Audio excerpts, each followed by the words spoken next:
What's up guys? Shimbo with the 1 for an I. And of course, ang tanong no, sinong magandang champion sa Wild Rift?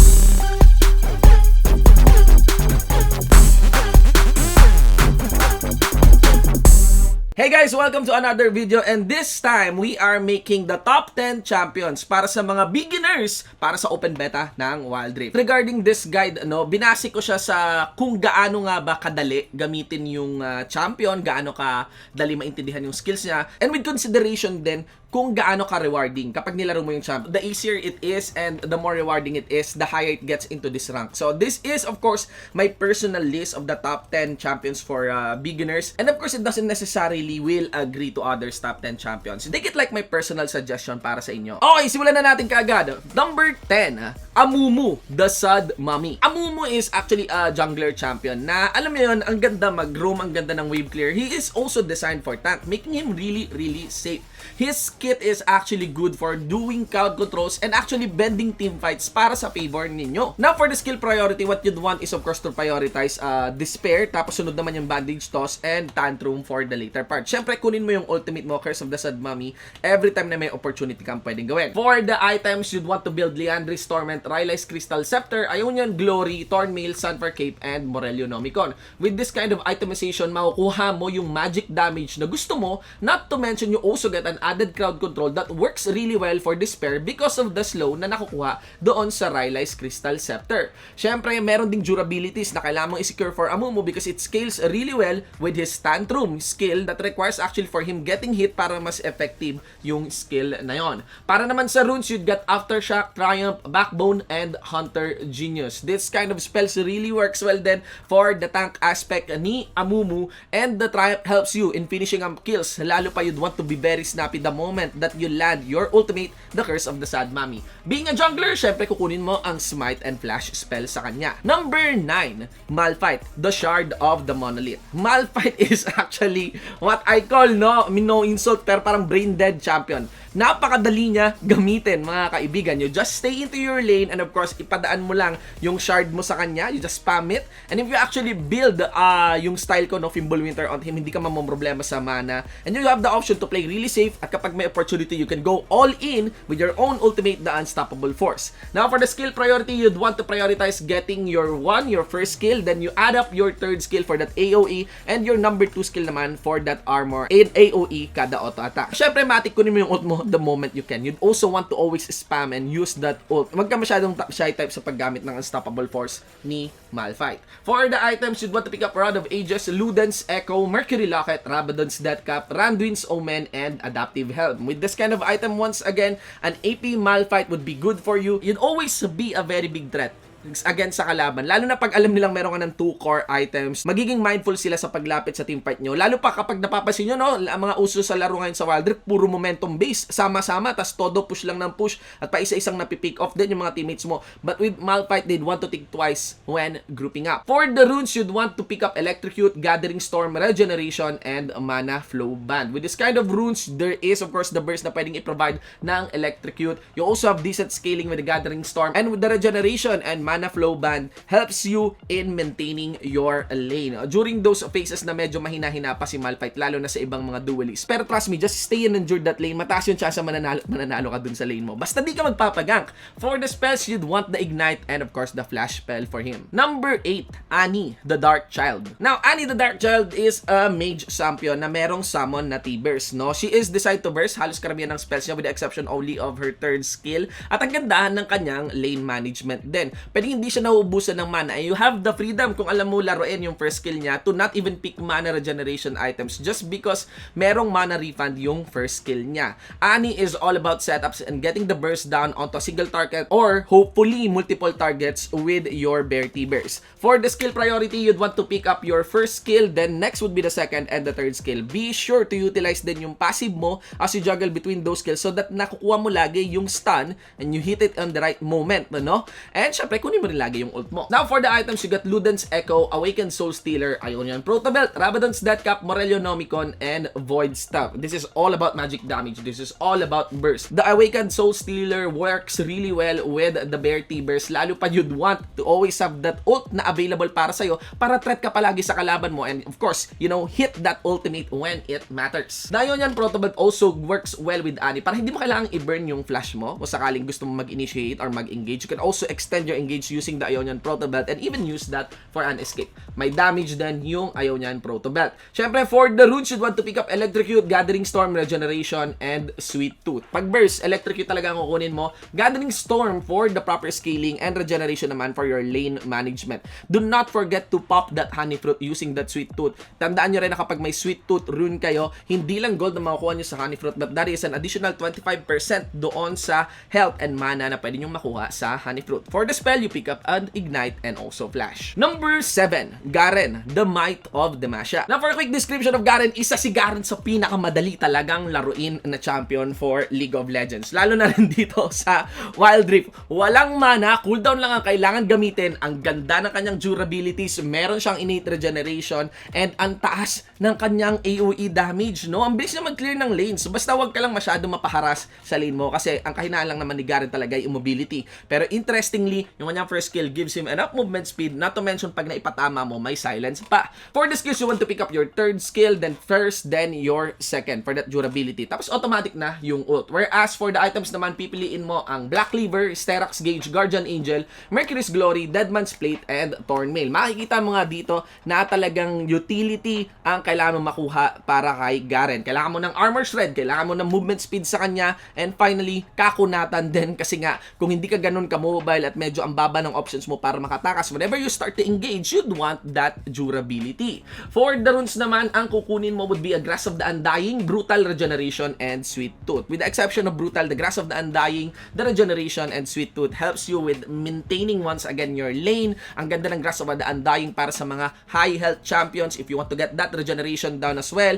And remember na ang hihirap mo mapaalis sa lane mo basta-basta kung sakali man na nadehado ka sa duel mo just because of this regeneration, and even with the innate passive of Garen, may Sweet Tooth ka pa. For the spells, you'd want to pick up Ignite and Flash to add into your combo. Number 6, Xin Zhao, the Senecal of Demacia. Now, I did describe Xin Zhao as the number 1 top champion ng close beta for LoL Wild Rift. Makikita nyo pag chinek nyo yung mga top ng ating servers, meron silang Xin Zhao sa most played champion nila. Nakita nyo rin ako, si Xin Zhao ang ginamit ko patungo ng Platinum. I really find him as a free rank points champion right now. At meron na nakaschedule na nerf talaga sa kanya, pero December pa. And I would suggest abusuhin nyo siya. Sobrang taas ng rewards niya. Siya ang pinaka-rewarding na champion in my opinion. And hindi ganun kahirap gamitin yung kit niya. Kaya naman para sa akin, kahit ina-advise ko to sa beginner, kung gusto mo ng matindihang bala talaga, I would be choosing Xin Zhao. Pwede nga sigurong ilagay siya sa rank 1 kung hindi lang mas safe gamitin yung iba pang mga champions na susunod sa kanya. For the skill, you'd want to prioritize picking up your Audacious Charge. Ikalawa naman dito ang Wind Becomes Lightning,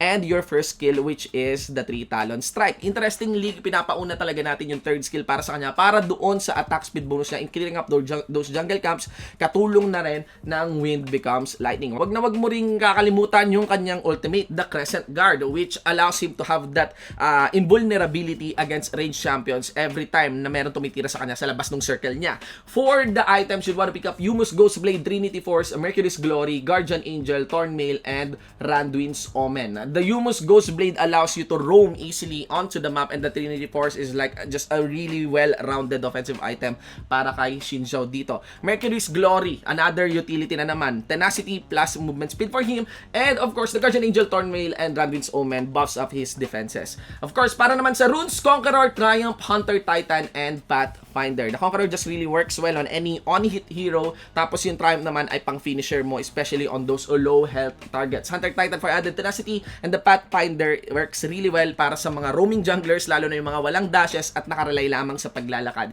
Pathfinder plus Yumus Ghostblade, lagi kang nasa aksyon. Syempre, being a jungler, the spells that you will be picking up would be Smite and Flash. Number 5, Lux, the Lady of Luminosity. Lux is such an easy champion to play. She is also like a poster champion din ng League of Legends. Like, yeah, kung trip mo lang talaga is yung backline na mage na ang daming tinatapon, whether it is an AoE spell, whether it is a crowd control, or a massive burst. and should I say AOE rin naman, then Lux is the champion for you. For the skill priority, what you wanna pick up would be of your third skill, Lucent Singularity. Sunod mo doon ay ang Binding Light, and of course, sunod na yung Prismatic Barrier. You can also prioritize picking up the Prismatic Barrier first kung ikaw ay naglalaro ng Lux support. Do not forget to take up as well the Final Spark palagi. And yes, spam it away. Spam it away. Kahit hindi pang execute, at least pang damage, the more targets na tinamaan ng Final Spark, that is an efficient way of using your skill, and that is an efficient way of playing Lux. For the items, what you want to pick up would be a Luden's Echo, Ionian Hourglass, Morello Nomicon, Awakened Soul Stealer, Rabadon's Death Cap, and Void Stop. Unang tinginan pa lang,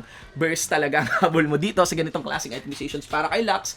And again, the Awakened Soul Stealer works really well on any ultimate. It reduces the cooldown of your ultimate greatly. Plus, the Morello Nomico naman works really well against tanks. Tapos yeah, ayaw niyan Argas, pag meron at meron talagang nakarating at sumubok kumuli sa'yo for the backline, it's good to always have that kind of insurance on Lux. Syempre, for the runes, you'd wanna pick up Airy, Brutal Regeneration, and Mana Flow Band. Ang ganda ng Airy actually because Airy has a relatively short arm time, no? Pagbalik nung pusa sa'yo, pwede mo ulit makas yung Airy mo, and that is really good for harassing people in the lane as long as they cannot touch you as well. Brutal also gives nice magic penetration para kay Lux, Regeneration, Mana Flow Band for lane management. For the spells, what you'd want is Ignite and Flash. Number 4, Ashe, the Frost Archer. You know, Marksman.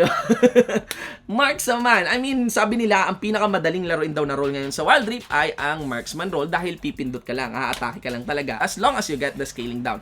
And that is true for Ashe. She is a scaling champion, and for the moment na makarating siya sa late game, medyo mahirap makatakas mula sa kanya. Kung si Vayne ay batak humabol, si Ashe naman ay ang hirap takasan, lalo na pag na-connect na yung slow niya sa'yo. Pero syempre may vulnerabilities pa rin naman si Ashe. Kailangan gaya ng napakaraming marksman na makaraos siya doon sa early game. For the skill priority, what you'd want to pick up first would be of the Volley. Napaka-safe na skill especially for peeling and harassing. You'd want to pick up your first skill as well, no? The moment na nag-decide ka makiduel, and syempre yung Hawkshot din for scouting the jungler. Guys, kung naglalaro kayo ng Ashe, wag na wag yung mamaliitin yung kapasidad ng Hawkshot. Sobrang ganda at abusive na spell yon. Libre yon, and it's really good to provide information against the enemy jungler. Lalo pa sa Wild Rift na napaka-compress ng time frame. Syempre, kunin mo rin yung Enchanted Crystal Arrow ultimate mo. And do not forget to control it, ha. Ang dali ipatama ng Enchanted Crystal Arrow. You can adjust it little by little just so you can hit your mark, and that can influence heavily other lanes. Ang haba ng crowd control nun pag tumama. Para naman sa runes, kunin mo ay Conqueror, Brutal, Spirit Walker, and Sweet Tooth. The Conqueror works well lalo pa pag nag-i-scale na at ginamit mo yung first skill mo kay Ashe. Brutal naman works well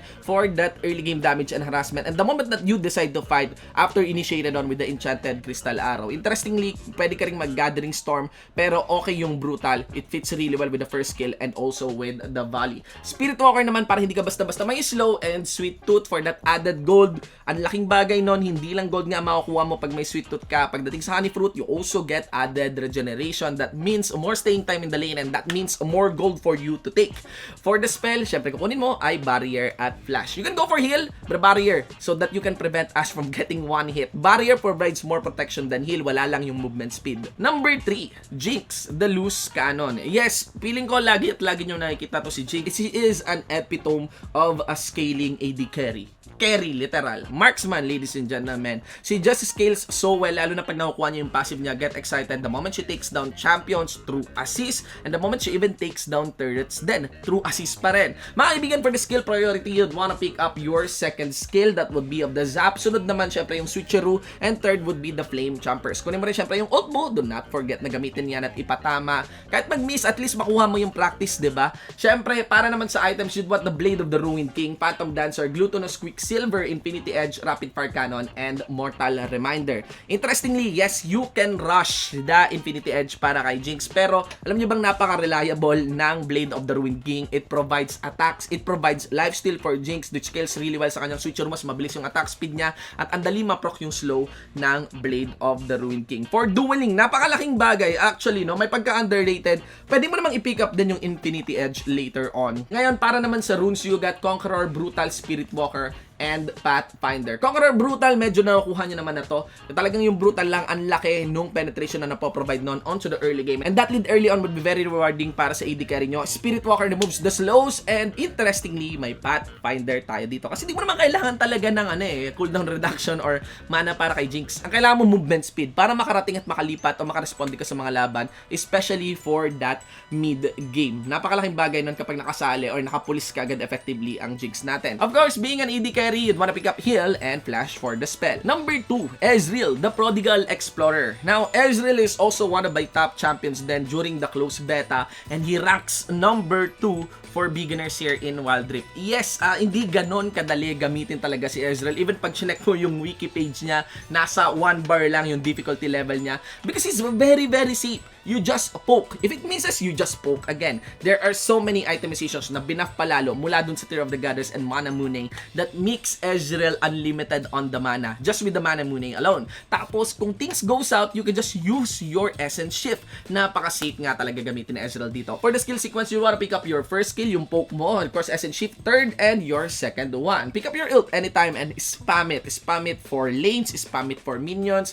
That is being used by a lot of players for lane management para hindi basta-basta na sa shop. Ganon kadali, ganon kasulit, kasarap gamitin si Ezreal. That's why he is number 2. He is very safe. He is easy to learn. He feels very, very rewarding to learn. Mararamdaman mo talaga that every game mo for Ezreal, makukuha mo yung improvement mo. And that is the way he is designed. Kaya naman, he sits at the number 2 of this list. And he is actually our last AD carry for this list. I really recommend kung tumipili kayo ng unang yung champion. Although, ang daming libreng champions mula sa Wild Rift because of events like sobra-sobra, and thank you Riot for that. But yeah, I would really recommend Ezreal. Now for the items, yun na nga, Mana Mooning, Trinity Force, Death's Dance, Glutinous Quicksilver, Blade of the Ruined King, and Mortal Reminder. Automatic yung Quicksilver para sa mga AD carries talaga. The moment na merong makachamba, makatira sa'yo ng crowd control, you press that very quick. But remember na hindi na Quicksilver ang mga knockback and knockups. Mana Mooning, mana, Trinity Force naman for that added damage, and the Blade of the Ruined King is also so reliable with the Rising Spell Force passive din ni Ezreal. Later on, hindi na poke ang kailangan mo i-rely kay Ez, kundi kailangan mo na mag-rely sa Essence Shift mo and auto attacks mo. Yung poke mo, pampaproc na lang yon ng Rising Spell Force. And Mortal Reminder is such a really good item to remove the regeneration din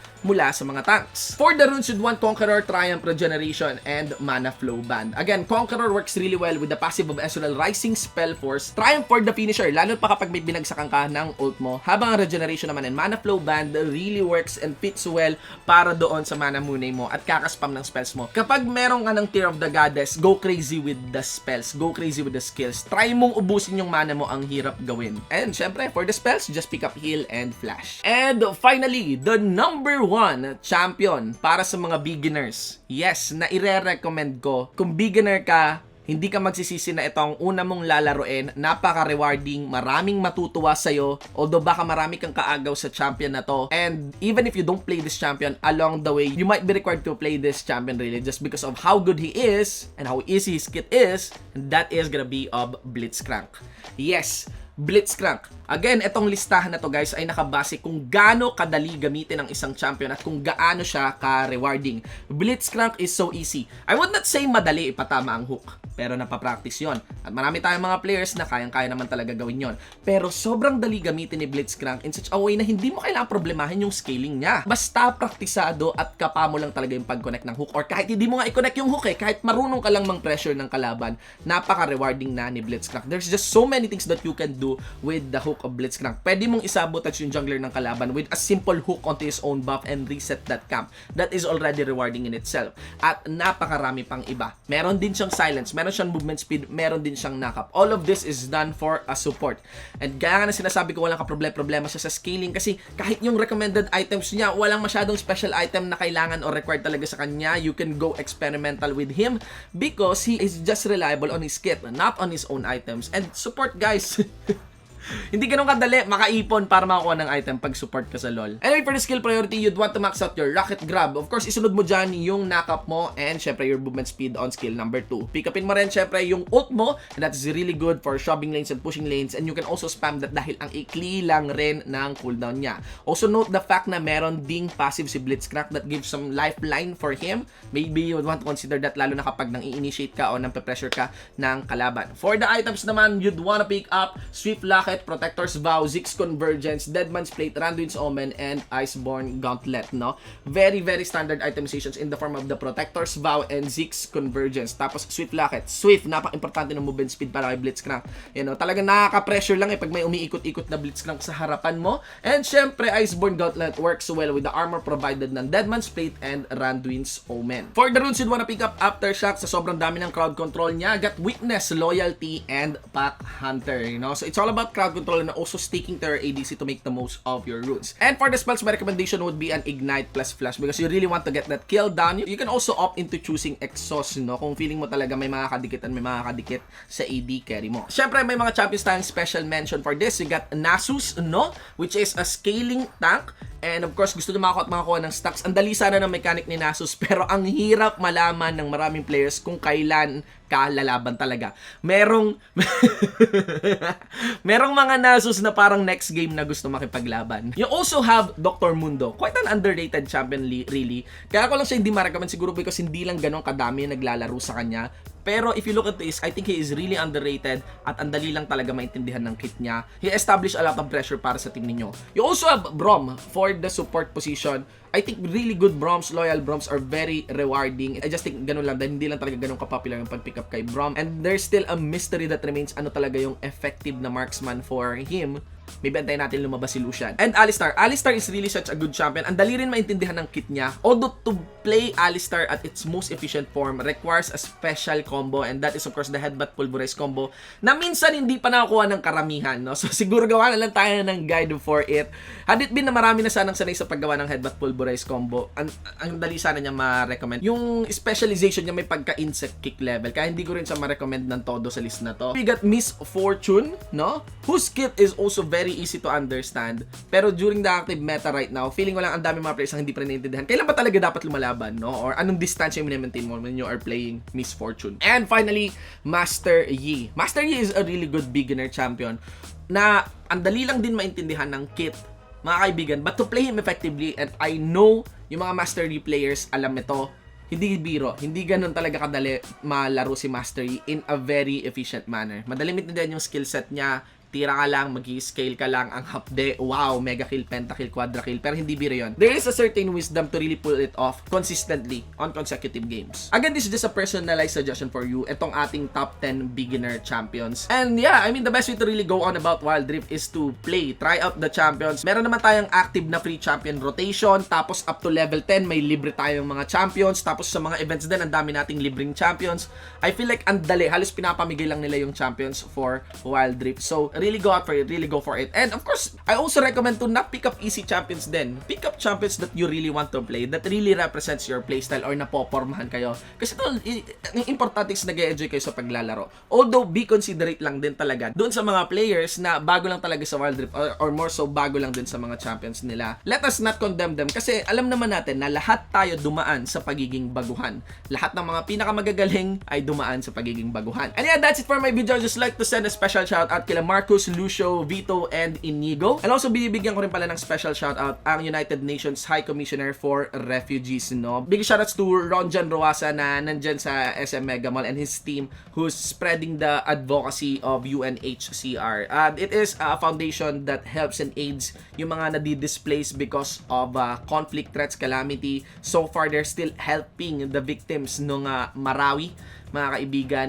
and lalo pa ngayong COVID pandemic, no? If ang problems natin is staying at home, some of our Filipino brothers has no home to begin with, and that's why they become refugees. And with UNHCR, I hope we can help them. And finally, sa mga nagtatanong kung magpapa-tournament ba ako for Wild Rift, yes! I will be announcing an upcoming Wild Rift tournament. Although, baka hindi pa rin natin to may stream kasi wala pa namang spectator mode ang Wild Rift. Pero may custom game mode na yung Wild Rift, and that's why I plan on doing a tournament na kahit hindi natin ma-broadcast. You know, for community lang, hinahayaan lang muna natin yung mga players na makapagpa-rank up, makapanang mabuti muna yung Wild Rift. Kasi marami talagang baguhan pa rin doon sa Wild Rift. With this juncture, I would like to invite you to my new gaming group. It's an underground gaming group para sa mga tao sa grassroots, para doon sa wala pa sa mga mainstream, para sa lahat ng mga nagsisimula at para sa mga masa. And that is called the EU Tambayan Facebook group. I'll be dropping a link below. Sumali kayo, guys. That's where my tournament will happen. If you plan on making your own tournament and you need some help, let me help you